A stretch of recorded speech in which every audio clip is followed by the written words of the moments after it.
registered dietitian with Sodexo at University Hospitals. I'm Anthony Verona. I'm the culinary director with Sodexo at UH. Welcome. February is American Heart Month.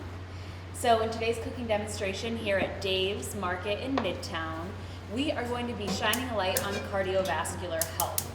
So we hear the phrase heart healthy diet all the time, but what exactly does that mean?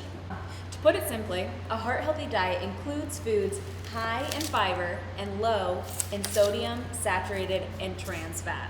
Sugar and alcohol should also be limited. A few months back, we did a video all about healthy fats. Today, we are going to focus on fiber and its role in heart health. So, Chef Tony, can you tell us what we're making today? Forgive me if I don't pronounce it as right as I should, but mujadara, okay? So it's basically lentils and rice, some caramelized onions, and wow, very few ingredients, but an amazing dish and a lot of flavor. So we're gonna get started? Okay, first of all, it's all about the onions in this dish. So I got a hot pan going on here. Very few ingredients, like I said. We're gonna show you how to do some knife skills. We're gonna saute the onions, how to get them nice and caramelized. We have some done ahead of time, so because it does take some time. So we're gonna add just a little bit of oil to a pan. I have this pan on about medium to medium-high heat. Get that oil nice and shimmering. I'm gonna show you how to cut these onions now. So I cut the onions in half, took the ends off, cut them in half, and everybody's seen an onion that looks like this. So basically what we want to do is just give it a nice little, what we call a julienne, okay? We want them not super thin, but pretty thin. This is going to be a garnish for our mujadara, which is our lentils and rice, okay? So we're going to get these going. Again, I got my pan going. We're going to get these in there and get them cooking. Here we go. You hear that sizzle? That's what we're looking for. We're going to be sauteing here. Caramelizing onions takes, 20, 30, 40 minutes. It really does. It sounds like a long time, but it takes a good amount of time. So we're going to get these going. And again, we don't have 20 or 30 minutes, so I'm just going to show you how to get these going and then show you the final result. All right. As that's going, I have some garlic here. Okay? Already peeled garlic. You can buy this peeled in the supermarket. You can get it yourself, whatever you want. What I like to do is just take the little ends off, get that little root stem off. We're gonna add some garlic to our caramelized onions, but we're not gonna add the garlic yet. We wanna add it a little bit later because we don't want the garlic to burn. So what I like to do is take the back of my knife, give it a little smash. That's gonna release all those beautiful juices. And then just run the knife through it just a little bit. This is really all you need. You can also take the knife and give it a little smash here. And we're gonna keep that there. There's a lot of juice there, so we're gonna just put that over there because we're gonna add this garlic to our onions here in just a little bit. Now what we wanna do is get our rice and our lentils going. We're gonna keep an eye on this as it's sauteing. Okay, so we got another pot here. We're gonna bring this up, get that going. Chicken stock.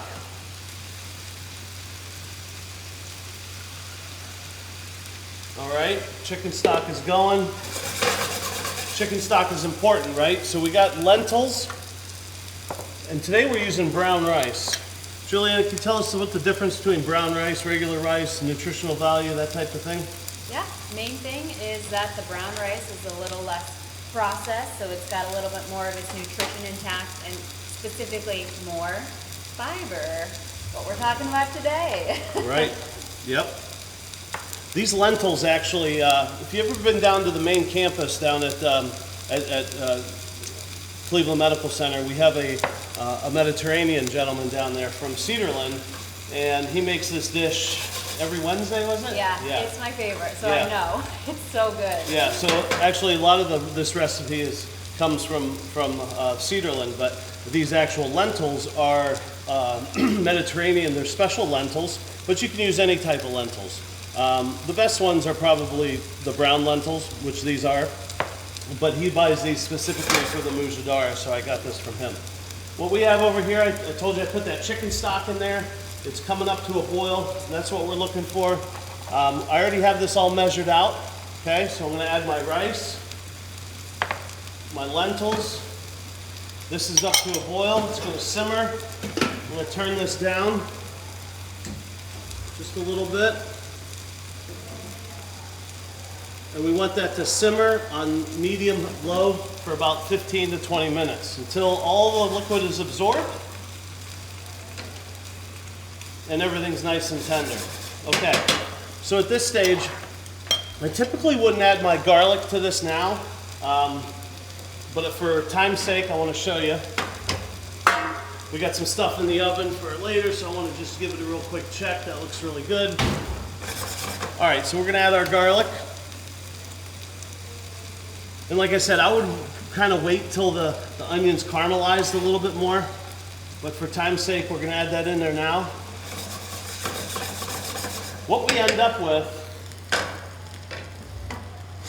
is this. I don't know if you can see this, but this is after about 30, 35 minutes. They're delicious, they're tender, they have a rich, dark flavor. Just an amazing combination for our dish. The other thing is once we get it caramelized, I add some allspice and some cumin to it and a little bit of salt and pepper. So we're going to do that over here. The reason we add our, excuse me, the cumin and the allspice is we want it to kind of bloom in the oil that we added. So what does blooming mean? Blooming is when you add a spice, oil-soluble spice to oil, and it just all the aromatics come out. So it makes it very aromatic. You know, when you're making a chili or something, you always want to add your spices to the onions and things that you're cooking. You don't want to just dump it in at the end because it just doesn't add a lot of flavor to it. Okay. All right. So we got our onions going. For time's sake, we already cooked some lentils and rice, okay? I'm gonna bring this up to heat because what we wanna do, and something that Cedarland doesn't do that I thought was really neat, is we're gonna add some kale to it, right at the end. We don't really wanna cook it too much. We're just gonna kinda use the heat from the lentils and rice, and we're gonna kinda wilt it down. So kale, talk about kale. How healthy is kale? Everybody, you know, we can't talk high enough of kale, right? But kale is just another vegetable being added to this to add more fiber.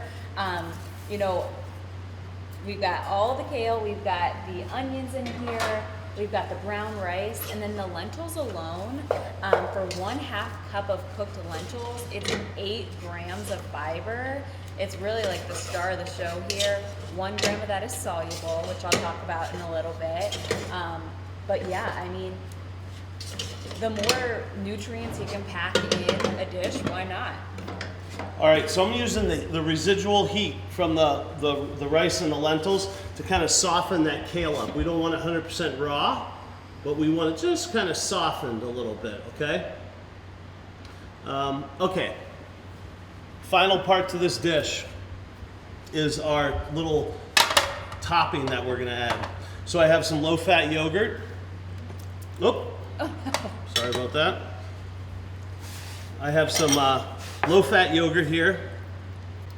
We're gonna drizzle this on the top. You wait till you see this dish at the end. It's kind of crazy how simple it is. I mean, how many ingredients do we have in here? Onions, garlic, a couple grains, some fresh vegetables. Right, That's and about normally it. I cook my rice and my lentils separately, but why even bother? If you can put them in the same pot, that's awesome. These come out, you know, today I'm using a brown rice. I would suggest getting what they call parboiled brown rice. That helps out a lot. If you buy raw brown rice, that can take a long time to cook, like 40 minutes. So today we're just using a parboiled. And we're at Dave's here today, down at Midtown, and pretty much bought everything here today. So we bought the parboiled rice and everything here except for the lentils I got from Cedarland. So pretty much everything's good to go. Again, you know, using the parboiled is going to help you out with some cooking time, and that when you mix it with the lentils, it cooks about at the same time, about 20-25 minutes. Okay? So let me just take a look at this. Keep this stirring. It's wilting down very nicely. All right, let's finish with this topping. Excuse me. A little bit of garlic. Mediterranean Lebanese love garlic. You see how quick that is? You know, when dealing with garlic too, I don't like to do it up all ahead of time. This is what you need to do every time you do garlic. It's just a little bit here and there. Keeps it nice and fresh. If you chop it ahead of time, it's going to lose a lot of its potency.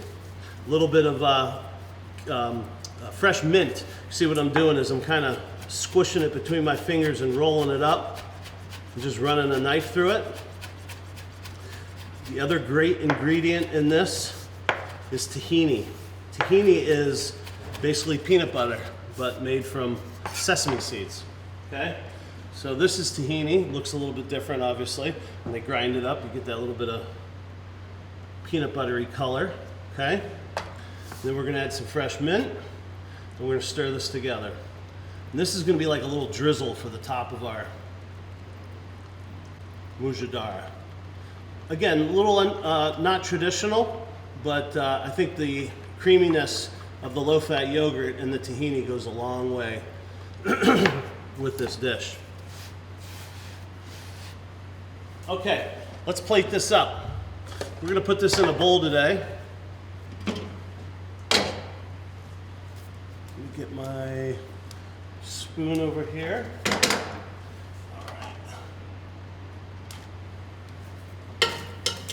All right, beautiful. You can see how the rice and the beans they're not sticky. They're kind of nice and separated, which is kind of what we're looking for. You want to talk about a vegetarian dish, hearty dish. You know, if you wanted to, you could add meat to this. You could add some ground lamb, you could add some chicken, you could add a lot of things. All right, now our onions. To me, this is the star of the dish. I'm just going to use my fingers here, and I like a lot of onions. I'm just going to put those a little bit on the side here. And then our yogurt, a nice little dollop right in the middle. There you go. That's the mujadara. Yum. Once you mix all that in together, wow, pretty good. All right. Hope you guys make that at home. That's a good dish. Yeah, and it reheats easily too for making it at home. You cook it once and it's kind of an easy meal to come home to too. I'll interject here with just a little more fiber facts. So most Americans do not consume nearly enough fiber. It's recommended that women have at least 21 to 25 grams daily and men have at least 30 to 38 grams daily. We should also aim to make 5 to 10 grams of that total soluble fiber. That's the kind that binds to cholesterol and helps carry it out of the body, which in turn lowers our LDL cholesterol levels. It also helps with blood sugar control. Apples, barley, carrots, citrus fruit, peas, oats, they're all good sources, and there's a lot more in addition. The other type of fiber, insoluble fiber, mainly helps with digestion, and it's also very beneficial. So most fibrous foods have a combination of the two. So rather than worrying about which foods have which, aim to just have a wide variety of fibrous foods in your diet. Whole grains, legumes, fruits, vegetables, nuts, all that stuff, and you should probably be good. Cool. And dessert. Dessert. All right. Why are we using pears today for fiber? Pears, funny you should ask. Mm-hmm. Pears have 5 grams of fiber, 3 of which are soluble. So that's one of the highest for fruits. So yeah, it's a great source of fiber. And if you've got a sweet tooth like me, but you're trying to be mindful of heart health, there are ways to, satisfy your sweet tooth with also being mindful of your heart. Now this is you done? This is Yes. an easy dish, right? Again, when we do these cooking demos, I think we're big fans of using very minimal ingredients. And today, I think I have 1, 2, 3, 4, 5, 6 ingredients, okay? So what we're gonna make is a baked pear with like a honey lemon syrup, okay? And then we're gonna put this almond streusel on top. So A, this is 100% gluten-free, and B, there's very, very minimal sugar in it. But I'm gonna give you some techniques to make sure that your pears, if they're a little unripe, they come out nice and tender, and I already have some made here in a little bit. Okay, so what I did is I just cut the ends off, pretty simple, and I take a paring knife. This is important. We want to core this out, right? Because we don't want the seeds. What I like to do is put my thumb against the paring knife and stick it in, maybe, what is that, a quarter inch, and I use my thumb, as you can see, as a guide, right? If you just kind of stick the knife into here like this and you move, it's going to slip and cut yourself. So you really want to use your thumb as a guide.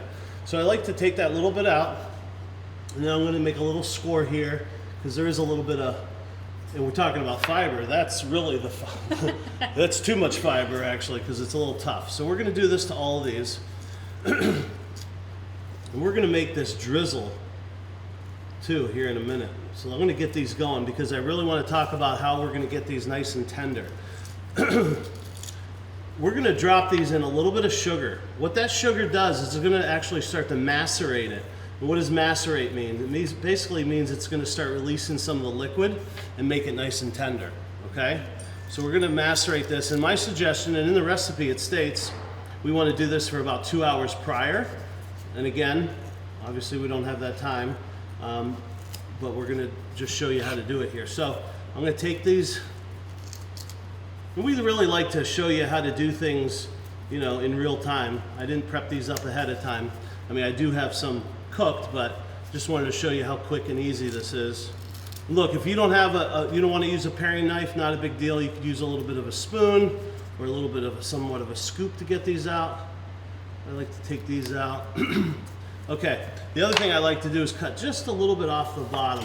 Makes it stand up nice. We're going to put a streusel on here, and if we didn't cut that bottom off, the streusel would end up just falling off. So again, another technique. I'm going to put these in this bowl. And when working with fruit like this, you want to work relatively quick because it will start to oxidize. The air will get to it. If you don't add the sugar kind of prevents that, helps some of the juices come out. All right, so I'm going to add a little bit of sugar to this. We'll toss these around, make sure they're nicely coated, and then let this sit out on your counter for about an hour, hour and a half. When you notice when you come back is they'll be a lot softer, okay? Just like if you did that, you can macerate strawberries, you add a little bit of sugar, a little bit of vanilla, you come back in an hour and they're soft. Any type of fruit you can do that too. A lot of times we'll pre-salt meats as well to make them tender and more juicy as well, kind of like a dry brine, but this is just the opposite. We're using sugar instead. Okay, we're going to make our streusel here in a little bit, but I want to make my syrup. And what we have here is a little bit of honey. The little trick I did is I took a little bit of olive oil, ran it around because I pre-measured everything. I ran it around there and it kind of helps the honey come out. Okay? All right. Now we're going to bring this up to a simmer. You want to do it kind of gently because honey can scorch. Zest. I washed my lemons. I'm going to add a little bit of one zest of a lemon. Now, if you don't have one of these microplanes, which I think they're like $6 to $8, $10, I think they even sell them here at Dave's, go out and get yourself one because it's an amazing tool. You can do garlic on here. You can do all types of citrus, but basically I use them for lemons. So you want to zest your lemon. You just want to get the skin off, not the white part. If you don't have a microplane or a zester, you can use the fine part of a box grater. That's what I do. But these really, I don't carry a lot of tools with me in my tool bag, mostly just knives, but this is the one thing I do carry that's kind of... All right, now I'm going to roll this lemon, kind of get the juices going. I'm going to add my lemon juice now with the zest to the honey. I mean, lemon and honey go really well together. You know, we kind of did a Mediterranean or Lebanese dish prior to this, and I don't know, it just made me think, but lemon and honey is what you put on baklava. All right, give myself just a little wipe down here. Good, I'm gonna bring this up to a simmer. Okay. Let's go with our streusel now. I call it a streusel. Anytime you add flour and a little bit of fat and a little bit of sugar, you end up with a streusel. So if you did this, you could do this with butter, but we're using olive oil today just to keep it a little bit lighter and a little bit healthier. So what I have here is some toasted almonds. Important to toast your almonds, okay? Because you know it brings out the nuttiness of the nut. Anytime you're cooking with using nuts, I always like to toast them, dry saute them, just get them a little bit of color on them. Yeah. The difference between a raw almond and a toasted almond is all the difference in the world. You could use a processor for this, but heck, I got a cutting board and I got a knife out. Why dirty something else? Now, a streusel, I think I talked about it before, it can incorporate anything, not anything, but it always has some sort of oats or nuts, some sort of textural, and then it has some sort of flour. Today we're using almond flour. Why not? Almonds. I'm going to add my almonds. You can see that that's going to add a lot of texture. My honey, I hear it. It's going good. Yep, so smells good. amazing. All right, now, important, I got a little bit of vanilla and a little bit of almond extract. That's going to add a lot of flavor. And then I'm going to add a little bit of olive oil. Again, in a typical streusel, you're going to add softened butter. You make it kind of crumbly, okay? But you need a little bit of oil in there just to give it a little bit of, you know, it won't toast as well. And what you want is kind of a crumbly mixture. So you can follow the recipe, but if you happen to have a little bit more almond flour or a little bit more almonds, you just want some. I think that's a little too loose, okay? So I'm going to add just a little bit more oil. And that's kind of what you're looking for, is just kind of a crumbly, clumpy type of mixture, so it holds on to the pears. Okay? So far pretty easy, right? Minimal ingredients. I hear my honey going. I'm going to take that off. The reason I want to do that is just the recipe says microwave it, which is fine. You just want it kind of liquefied, right? You don't really want to reduce it or anything, because straight honey is kind of thick and it's kind of hard to pour. So just heating that up a little bit. All right, here's my macerated pears. Now I do want to drizzle this just with a little bit more. Now I'm using light olive oil here, not like an extra virgin. I think that's important. You don't want that olive oily flavor. You could use, what other oils could you use that are going to be heart healthy? Mainly the ones that are that are liquid at room temperature are going to have less saturated fat. So yes, like you said, butter would be typical.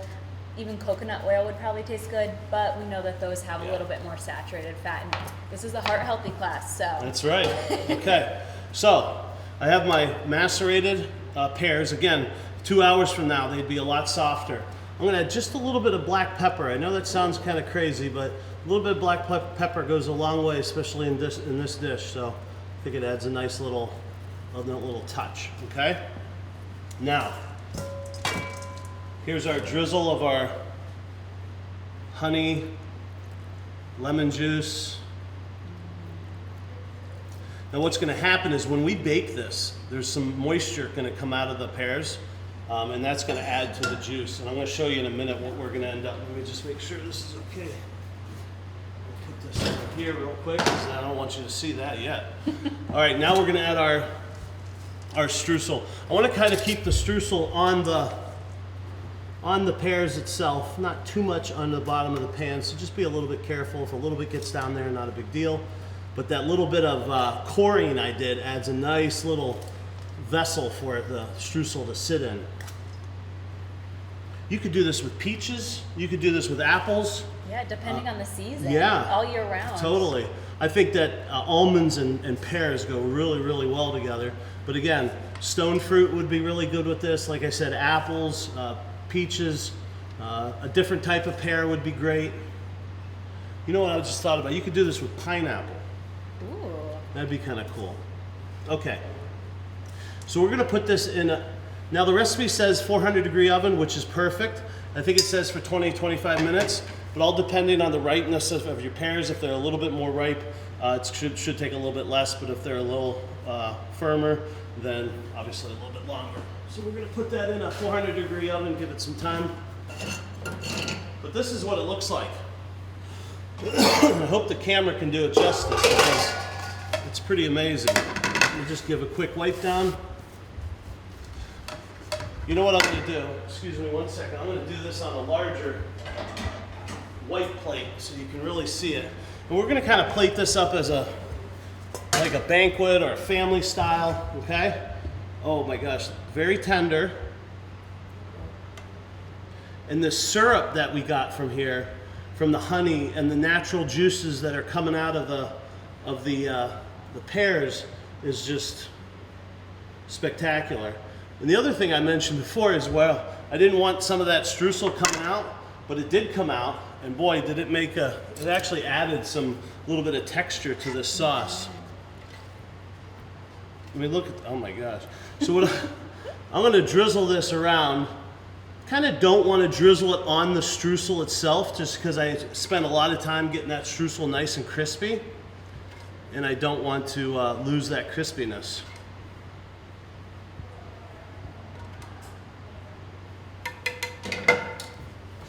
All right, look at that. Actually, that's looking pretty darn good. That's a work of art. Yeah, it is. So those are baked pears with an almond streusel and a honey lemon drizzle. Definitely try those. They look amazing. So, just to wrap things up today, I'm sure you've seen in stores, fiber supplements are available for those who need them, but it's best to try to get them fiber from food if you can. And there are plenty of ways to increase your daily fiber intake. It could be as simple as adding nuts to your salad, using some almond flour, starting the day with a bowl of oatmeal, eating your apple or your pear with the skin on instead of peeling it, making a chili with tons of beans in it, doing a whole orange instead of a glass of OJ, so many things. Basically, find a fibrous food or many fibrous foods that you like and incorporate them into your routine. One last key takeaway, when you increase your fiber intake, you want to do it gradually and make sure to increase your water intake when you do it as well, so you can avoid an upset stomach, digestive pain. We don't want that. But yeah, that's all I've got today. So we hope you make these delicious recipes. Thanks for watching. Yeah, thanks for watching. Take care.